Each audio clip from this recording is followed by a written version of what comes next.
We're in a series right now called The Comparison Trap.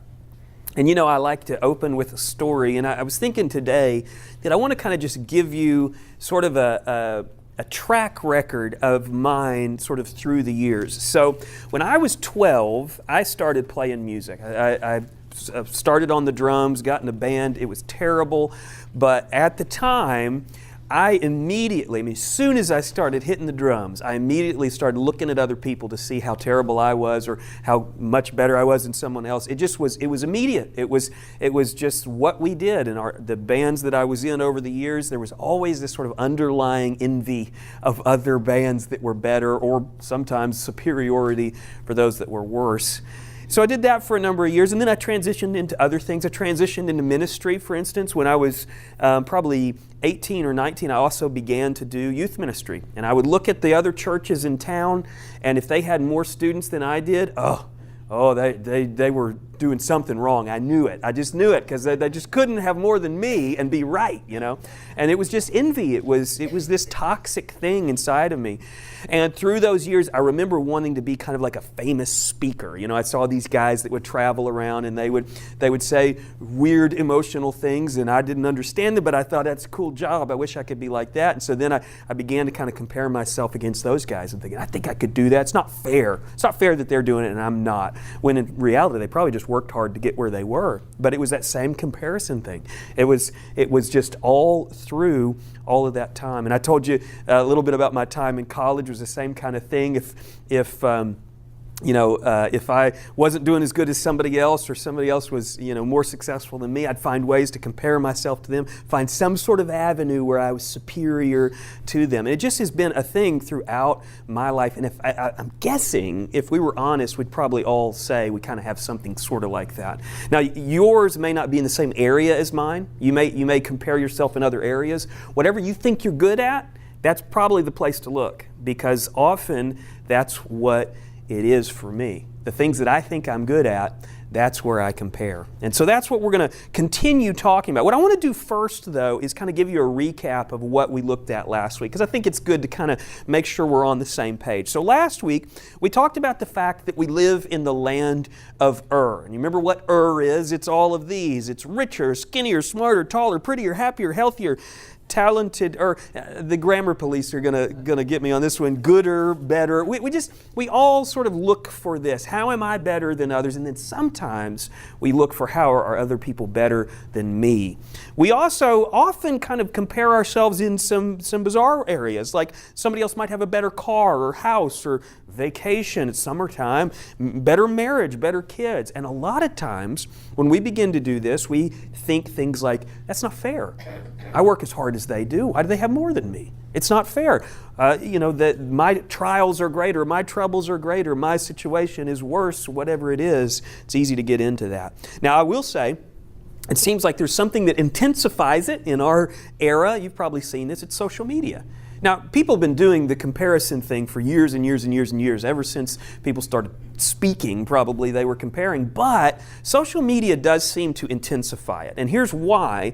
If I'm sharing my life, I don't share all the nitty-gritty awful stuff that I do, or if I fail, or if I, unless it's funny, I'm not going to share that. I share the highlight reel. I share the good stuff.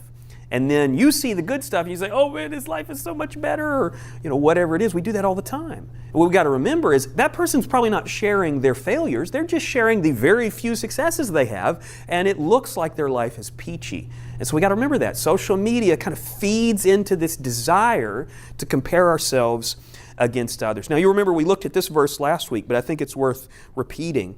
This is Paul, and he says, they, measuring themselves by themselves and comparing themselves among themselves, are not wise. So what he's saying is, they are not wise. Who is not wise? Those that do this comparison thing. When they pick other people to compare themselves against for their own purposes. You'll remember we talked about the Pharisee and the tax collector. And I would like to say that had the Pharisee known what we're going to talk about today, I think it would have helped him out. I think it would have really helped his situation. We also looked at this verse that says God resists the proud. Now you'll remember we said this is not talking about salvation. It's not saying that God's going to resist giving certain prideful people salvation. But what He resists is what we call fellowship. in that sort of daily situation, God will resist fellowship or intimacy with the person who is prideful until they repent or move away from that. We also looked at Saul and David. You remember that story? He threw the spear at him. Would have been interesting to see that situation. And this is probably my favorite verse from last week that we looked at. Envy is rottenness to the bones. That's this reminder that helps us kind of see the toxic nature of this. And through that, we learned that Saul lost fellowship with God. Now, that does not mean Saul lost his salvation. We know that it's a discussion for another day, but we know that Saul was a believer, that he was saved, but he lost fellowship with God. He lost sight of where he was supposed to be, and God began to resist what Saul wanted to do. So the Pharisee and Saul were who we looked at last week, and I really think they could have benefited from what we're going to look at today. And what we're going to look at today is the words of Jesus on this subject. So this is the comparison trap. Now, we're going to learn two secrets in the rest of this series. So we're just going to talk about one. It's a solution for the comparison trap. And we're going to talk about one this week. I'm going to say it'd be good for you to be here next week or you won't get the full scenery. But we're going to begin to kind of unravel the solution to this comparison problem this week. So I want to ask you this question. How do you avoid the comparison trap? How do you make sure that you don't fall into that hole? I mean, I like the idea that we would have this vision of the comparison trap as a pit with spikes at the bottom. There's a movie from, I think, the late 80s that I loved called Goonies. And there's this scene where there's this pit and they are falling into this pit, and one of the young guys has this gadget that he shoots up and it grabs, and it springs tight right as he gets to the bottom where these great spikes. I want us to have that vision that when we fall into the comparison trap, we are jeopardizing our fellowship with God. Not our salvation, that's different, but jeopardizing our daily fellowship with God. It's like a pit with spikes at the bottom. So how do we avoid that comparison trap? Well, we're going to look today at a story from the Gospel of John.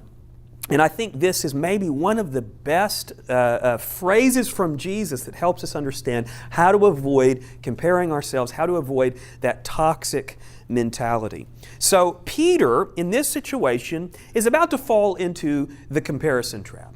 And he sort of trips into it, and Jesus helps pull him out before he gets in too deep. But I want to tell you kind of what's going on in this scene. So Jesus was arrested, he was crucified, and then he died as a result of that, and then he was placed in the grave, and then he rose from the dead. And a lot of people don't realize that he then hung around for about 40 days. And he appeared to his disciples. He appeared to a number of people, but it seems that his main focus was kind of tying up some loose ends with his disciples. He had a few more things he wanted to teach them, prepare them for what's coming. Now, imagine this for a second. Peter had denied Jesus 3 times. And so they had not really addressed it yet. So Jesus shows up and he says, "Peace be with you." He shows them the scars. And I'm guessing in the back of Peter's mind, he's thinking, "Oh boy, I got some explaining to do." And so that doesn't get dealt with right away. But Jesus comes back around in an appearance. He comes to them in Galilee when they're out fishing. Jesus had told them to go to Galilee and he'd meet them there. And they're out fishing on the boat. They spend all night. They don't catch anything. And then this guy appears on the shore. And this feels very familiar to him because this sort of thing had happened before.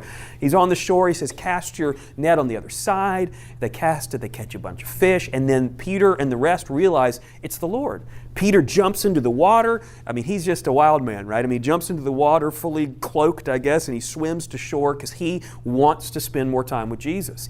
And so then when they get to the shore is where we see this scene here. And Jesus has cooked them breakfast. I love that image, by the way. It's just a side note, but this is really cool that Jesus not only is here to tell them what to do, he also makes some meals. I mean, that's really neat to me. So he's broiled some fish, or I don't know what you call it when it's on sort of a spit like that. Who knows if it's exactly like this, but he's cooked them breakfast. So here's what the story tells us. We'll pick it up right here.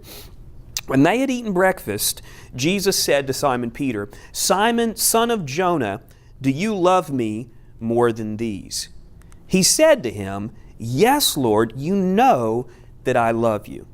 Now, this is the beginning of restoring fellowship, right? I mean, as far as we know, Peter and Jesus had not really talked about what had gone on. I mean, we don't have any record before this of them saying, hey, by the way, sorry about the whole denying you thing. We don't have that conversation. This is the first time where we really see their fellowship starting to come back into focus. So Jesus asks him once here, do you love me? Peter acknowledges that he does love him. Now, if you think about it, Jesus had defined love for the disciples. They already knew what Jesus meant by love. He defined it in the Gospel of John. He said, if you love me, you keep my word. You keep my commandments. So Peter knows that. Peter knows that for Jesus, love is connected to performance.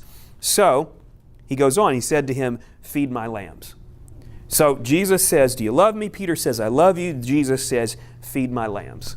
See what he says next. He said to him again, a second time, Simon, son of Jonah, do you love me? He said to him, yes, Lord, you know that I love you. Once again, same thing. He said to him, shepherd my sheep. Then he said to him the third time, Simon, son of Jonah, do you love me? Peter was grieved because he said to him the third time, do you love me? And he said to him, Lord, you know all things. You know that I love you. You know, I like that line where he says, you know all things. This is something that the disciples kind of discovered along the way. It actually tells us in chapter 16 of John that they're questioning Jesus. It's the night of his arrest. He hadn't been arrested yet, but they're questioning him. They're asking him all these difficult questions, and he's just got an answer, one after another. And that at the end of that dialogue, they say, we've come to know and believe that you know all things. And so they believe that Jesus is the Messiah, but on top of that, now they realize Jesus has an answer for everything. And so here, he's saying, Jesus, I already acknowledge that you know all things, and you know my heart. You know what's inside of me. You know I love you. So let's see what Jesus says at this. Jesus said to him, feed my sheep. Now, he says it 3 times, and I think, Jesus doesn't tell us why he says it 3 times, but I think it's pretty safe to say it's a mirror of what happened with Peter. Peter denied him 3 times, and it feels like Jesus is kind of giving him an image of that and saying, you did this 3 times, but look, each time I restore fellowship with you. Doesn't matter how many times you deny me, I can restore fellowship with you every single time. And you have said you love me, and let's have fellowship. That feels like where he's going with it. And he says this interesting thing 3 times is feed my sheep. Kind of variation on it, but it's the same thing each time. Feed my sheep. And if you think about it, Peter and the other disciples have a mission, right? They're about to begin the church. They're about to go out into the world and start churches in various places. And we know that the word for those who lead the church is shepherd. And so here, Jesus is telling him, you're about to go out on mission. And so in a sense, it's like Jesus is acknowledging that, hey, you didn't lose your opportunity to do what I'm calling you to do. I mean, Peter probably was thinking that. Like the other guys, the other disciples, maybe they still have a shot at doing what Jesus wants, but I'm probably out, right? Because, I denied him 3 times. But here Jesus is saying, no, you're not out. We just got to restore fellowship. That's fine. And now I want you to go out and do what you're called to do. I want you to go out and feed my sheep. So Peter hears that. I'm sure it's very exciting, but then what comes next is pretty hard to hear. Most assuredly, I say to you, when you were younger, you used to dress yourself and used to walk where you wished. Now, this is a strange transition. So Peter hears, feed my sheep. Peter hears that, it's apparently okay. They've kind of overcome this fellowship issue. But now Jesus transitions to this new thing. He's talking about what he did when he was young, basically saying you had the right to kind of do what you wanted. And really, even right now, you still have the right to do what you want. But when you are old, you will stretch out your hands, and another will dress you and carry you where you do not wish. Now, you guys probably know what he's talking about, but he tells us in the next verse.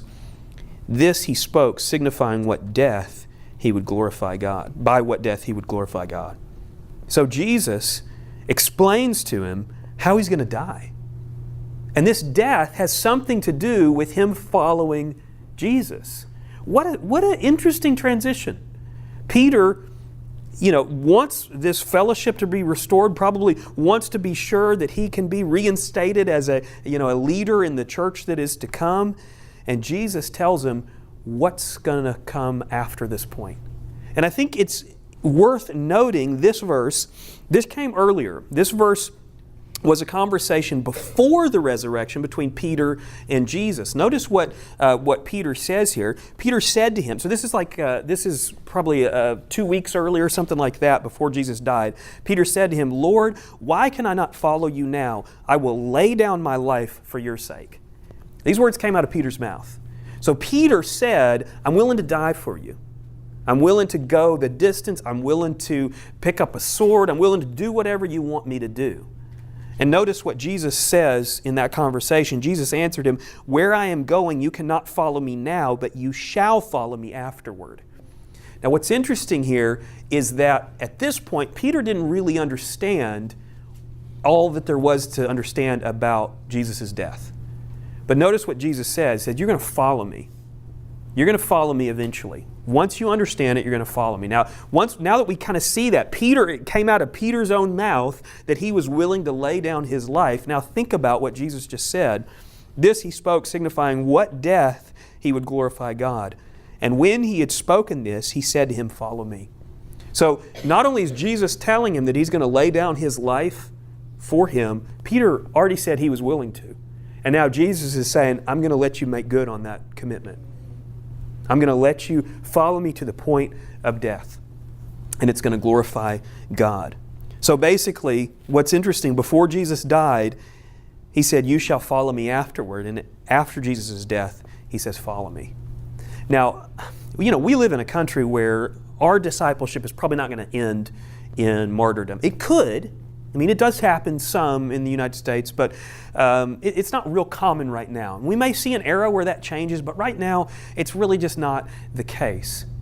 But it's part of discipleship that we have that mindset, that we would go the distance. Now, by the way, this is apart from salvation. Salvation is faith alone. You put your faith in Christ, you have eternal life. This is talking about discipleship, a separate matter altogether. And the thing about discipleship is it leads to some difficult decisions. It leads to some hard choices. And so Jesus has just told him that his discipleship will end in death. So he says, follow me even though it will end in your death. That's hard to hear. Because think of what Peter just said. Peter said, you know all things. So he's convinced that Jesus isn't wrong about stuff. I mean, he can't say, well, I'll take that back. Maybe Jesus didn't quite get it right. I mean, he understands at this point that he's just been told how he's going to die. Now, we know from history how Peter died, and it lines up with what Jesus said right here. So Peter, this was probably in Rome, like around 64, 65 AD. Peter was a leader of the church. He was preaching, and he many times a few times was arrested. They told him, stop talking about this Jesus, you're causing trouble. And he just basically said, I can't stop talking about it. Do what you got to do, but I can't stop. And so they eventually worked it through the courts where they were going to crucify him. And on the day that they were going to nail him up on that cross, he said, wait a minute, guys. I'm not worthy to be crucified the same way as my Lord. You're going to have to do it different. So figure something out. And what they did is they crucified him upside down. And you remember what Jesus said? They're going to stretch out your arms and they're going to dress you. And that's how you're going to go. And so Peter, he hears this. I mean, this is incredible. Peter hears this. He sees how it's going to end. He knows it's a number of years off because Jesus said this will happen when you're old. But he knows that's his eventuality. So here's what I'd like to ask you. What would your first response be if Jesus told you that you were going to die? If Jesus said to you what he said to Peter, what would be your first response? I mean, I think I'd probably cry a bit. I'd probably, I'd have to wrestle with it. But Peter's first response is really interesting. I mean, his first response is maybe the same that we would have, but it's something that wouldn't have even occurred to me. His is really fascinating. Notice what happens with Peter. Then Peter, turning around, saw the disciple who Jesus loved following, who also had leaned on his breast at the supper and said, Lord, who is the one who betrays you? Now you're saying, what is all that? All of that is a title, actually. So just sort of a side note so you understand what's going on here. John, in the Gospel of John, does not use his own name. And we're not exactly sure why, but he doesn't identify himself by name. Instead, he identifies himself by these phrases. He's the one that, let's see what it say. He's the disciple whom Jesus loved, probably a title that he really appreciated. He was the one who leaned against Jesus' chest at the Last Supper. So basically, all of that is saying Peter turned around and saw John. That's all that's saying. He turned around, Jesus just told him how he's going to die, and then he starts looking around for some reason. It's like he's looking around and he sees John back there. Notice what Peter says. Peter, seeing him, said to Jesus, "But Lord, what about this man?" Now that I can appreciate and I can relate to. So Jesus says, "You're going to die a martyr's death." And Peter goes, "Yeah, but what about him?" I mean, that's pretty fascinating to me. And in fact, if you think about it, this is the quintessential comparison trap. Jesus has told him what his life is going to look like, what his mission is, where he's headed, and he turns around and he points at somebody else. Now, you can imagine that Peter was probably a little jealous of John's fellowship with Christ. And the reason for that are these sorts of things. So we're told quite a bit about John in the Gospel of John and the other Gospels. So he was the disciple whom Jesus loved. He was the disciple who sat closest to Jesus at the Last Supper, a place all of them probably wanted to sit.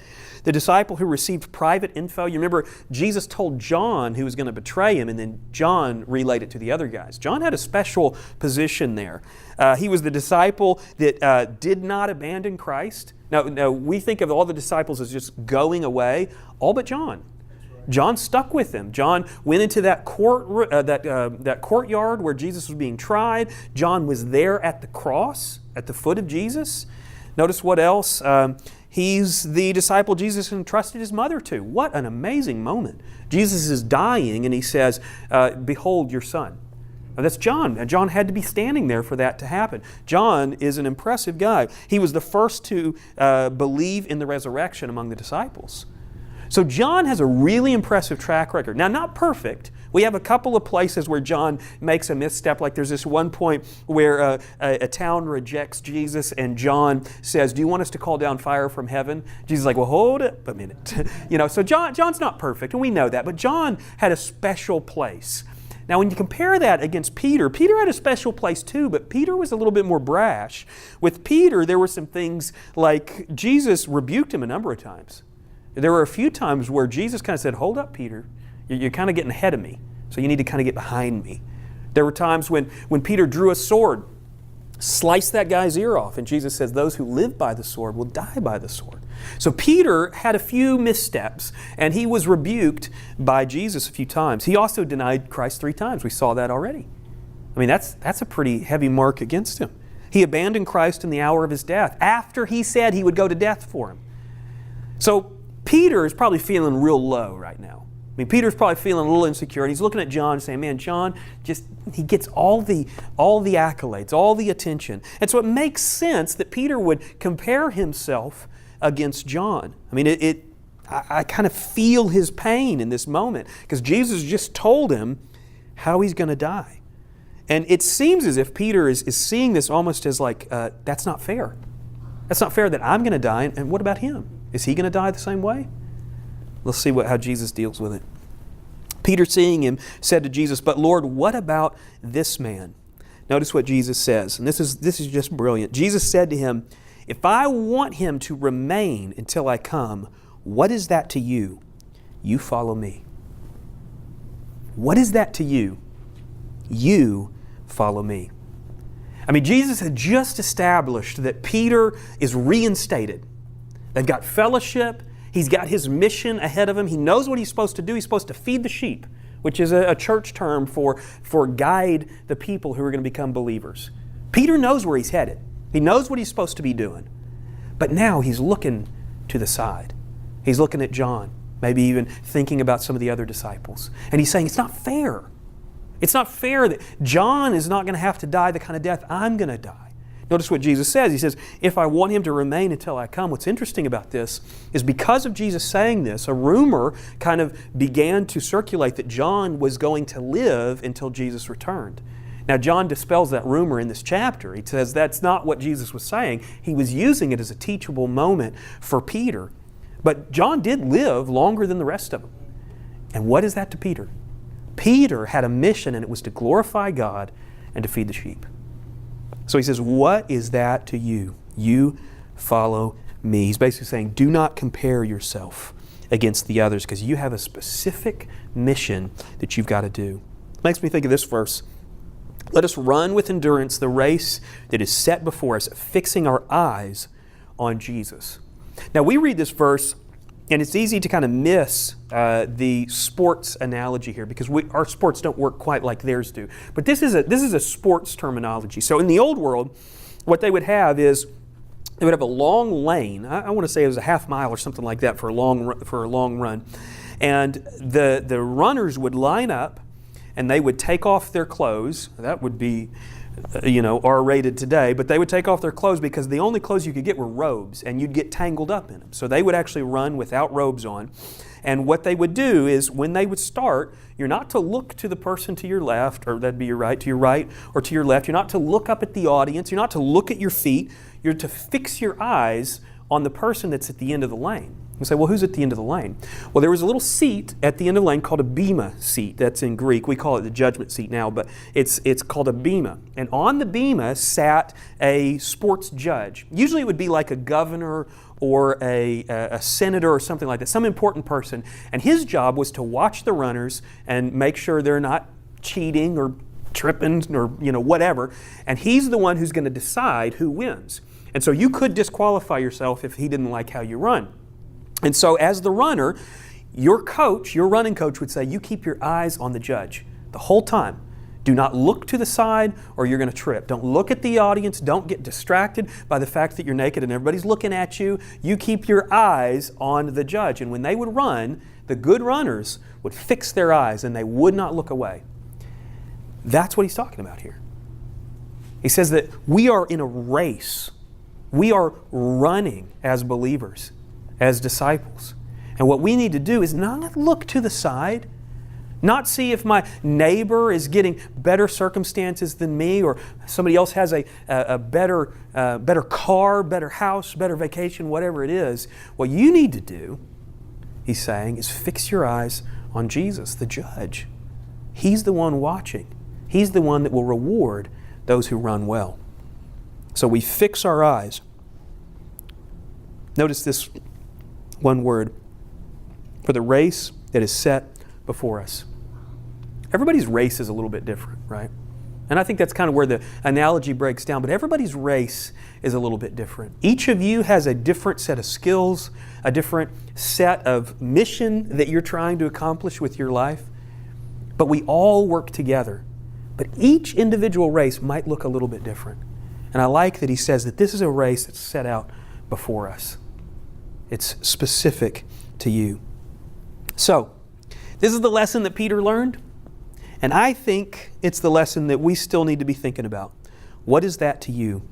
You follow me. I'm convinced that this Pharisee would have done well to learn this. Think about this Pharisee. He's there, he's praying. If he could have just not thought at all about the tax collector, but thought about himself before God, not comparing himself to the tax collector, but instead thinking about, what does God expect of me? Where does God want me to go? And in this story, the Pharisee seems to represent somebody that's not a believer, but we know that even believers fall into this trap. It's not something that just unbelievers fall into. It's everybody. It's easy to get into a situation where we're comparing ourselves against others. I think Saul could have really benefited from this too. Saul kind of got out of his lane. He started thinking that David is going to take my throne. You know what? That was God's plan, that David would eventually sit on the throne. Saul could have operated very different, but he began to compare himself. If he could have said to himself, what is that to me? God's plan is God's plan, but I'm going to run the race that I've got. That would have made a big difference. And it made a big difference in Peter's life. Peter went on with the other disciples to build the greatest organization the world has ever seen. You're sitting in it today. I mean, we are it, I guess. It's not the building, of course. But they built the greatest organization the world has ever seen, the most long-lived organization the world has ever seen, an organization that's done more good than any other. It's the church. They built the church, and they did it because Jesus gave them that mission.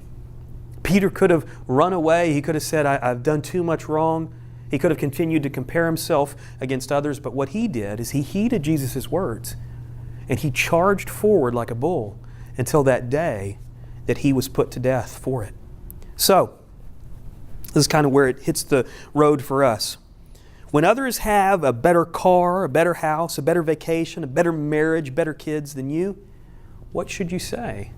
We should be able to say, and this will take some practice, but we should be able to say, what is that to me? I follow Christ. What is it to me? What do I care if somebody else has a better car?